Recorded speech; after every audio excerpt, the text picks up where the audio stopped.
Hey guys, Mike here for a new video. So today I'm going to show you how to manage the CSS in Element Studio. So first I will show you a bad example and how to fix it. That element comes from a new plugin called Dance Pad, and I really hope the dev will fix it because it's pretty bad. So let me show you in the front end.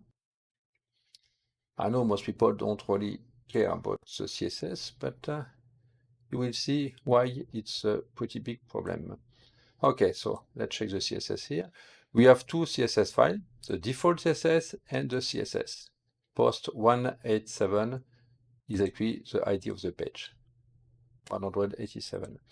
Okay, so the default CSS, let's open it here. Very light, actually it's all about the section here. And we have this CSS. So we only have one element, we didn't even style it. So already some styling, default styling, but the CSS is huge.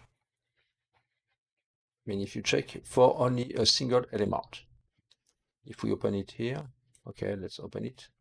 Okay, and I know what's going on, and let me show you why it's a big issue. If I go to the backhand and I duplicate it several times, let's save that, let's check, reload the page, and everything was duplicated. And it's already very huge. If we check here in the CSS, that one, let me check here. The file size is 31 kilobytes. 31 kilobytes of CSS for 3 little buttons. Don't worry, I will show you how to fix that. So first, let's go to Element Studio. Open here, arrow button V3, and let's check the CSS right here and right there. Oh yes, there is nothing here.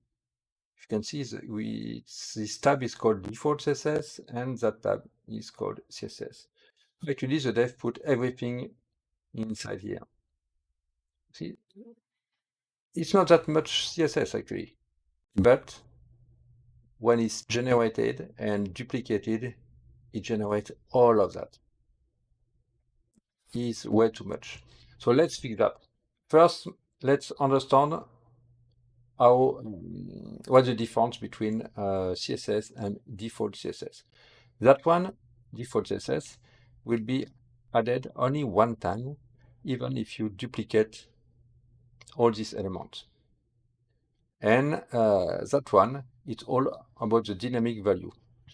So to understand how it works, for example, let's duplicate everything here, right there, okay. And let's change the selector by the real class. Okay, okay, okay, okay.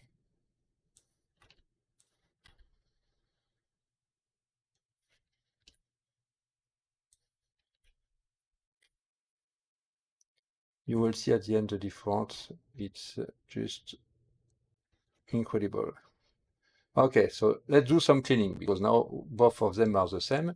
Here, what we need to keep, we only need to keep the twigs syntax and the macro. For example, you can see this is a twig syntax. The twig syntax, we have some macro here, macro. So all are dynamic data coming from the styling here. So let's remove everything we don't need. Okay, macro, okay. We have some tweaks syntax here. Okay, right here, we don't need that part. We don't need that part. Macro, okay. We don't need that one. We don't need it. Here, we don't need only those. We only keep the one with the tweaks syntax and the macro here. Let's remove those two. Here, no need. No need. We have one here, okay, we keep these two lines, no need. Those two, yes. And everything else here, we don't need. Okay, now let's take care of the default CSS. Now it's the opposite. We remove, we don't need all the macro and the tweak syntax. Here it's the fixed value. So even the CSS variable are fixed value, we can say, even if it's not totally true. So we can remove everything about the tweak value and macro. Okay, here. Let's remove that one.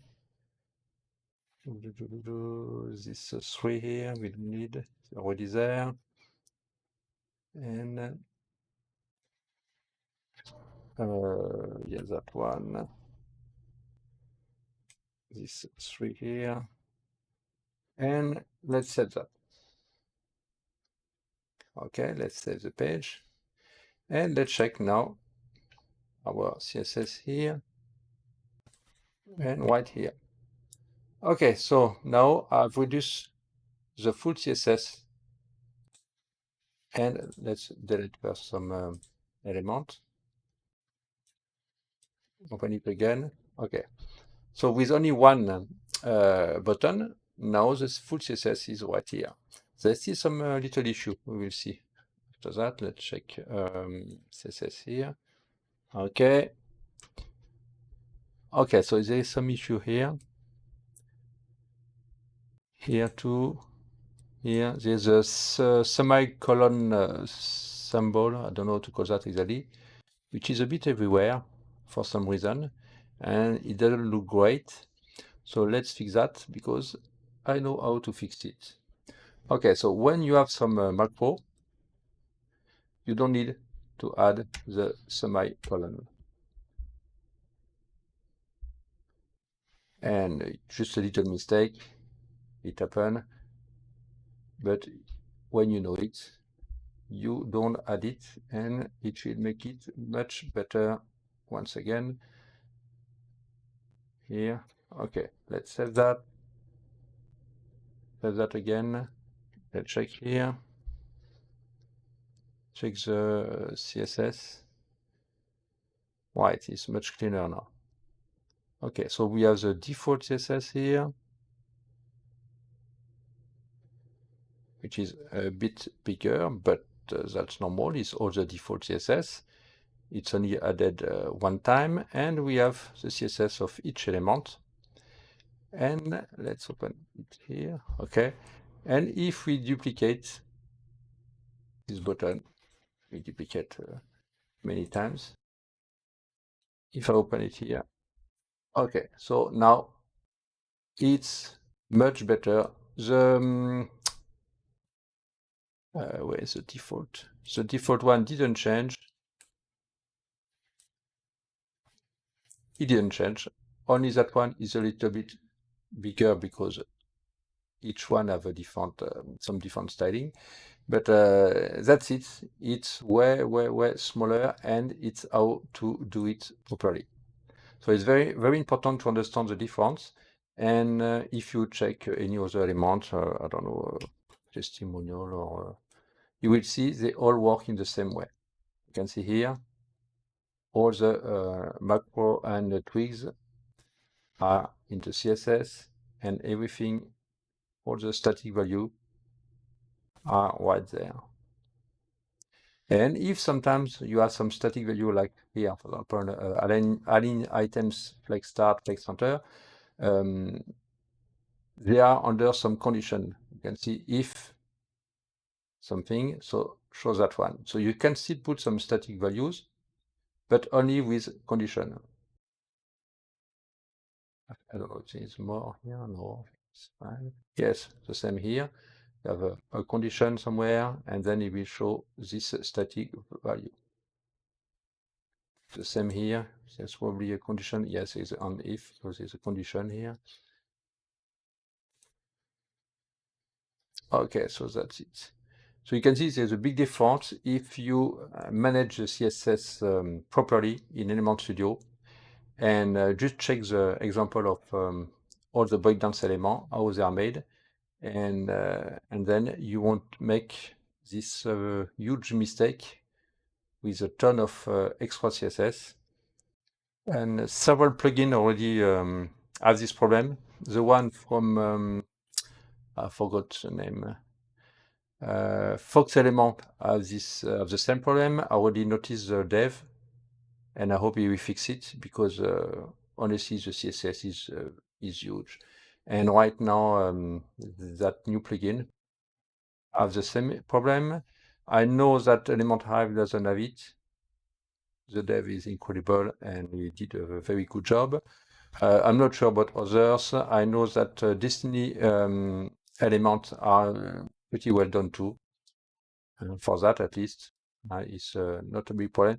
But for the Fox element and Dancepad, I can't use them right now because it bothers me that there's too much CSS for that.